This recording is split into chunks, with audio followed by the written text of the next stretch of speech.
సకల వేదాలు, శతకోటి మంత్రాలు ఒకటి, ఒక్క రామనామం ఒకటి. రామ అనే 2 అక్షరాలలో అసలు ఏముంది?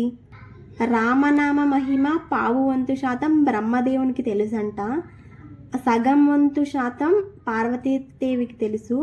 పూర్తిగా రామనామ మహిమ శివునికి తెలుసంట. శివుడు పార్వతితో చెప్తాడు ఏమనంటే, రామ రామ రామ అని 3 సార్లు అనడం వల్ల సహస్రమైన నామం చేసిన ఫలితం వస్తుంది అని చెప్పేసి. నేను ఎప్పుడు కూడా నా మనసులో రామ రామ అనడం వల్ల నా లోపల సుందరమైన రూపం నాలో వస్తుంది. ఆ రూపంతో నేను రామ రామ అని రమిస్తాను నిరంతరం అని చెప్పేసి శివుడు పార్వతితోని చెప్తాడనమాట.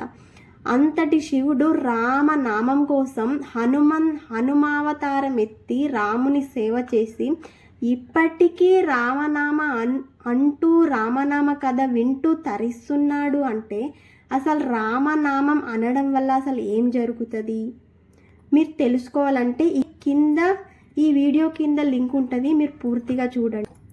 ఈ వీడియో మీరు చూడలేకపోయారు అంటే ఎంత విలువైన సమాచారం కోల్పోయారో నేను మాటల్లో చెప్పలేను. ఈ వీడియో మీరు పూర్తిగా చూస్తే మీకే అర్థమవుతుంది.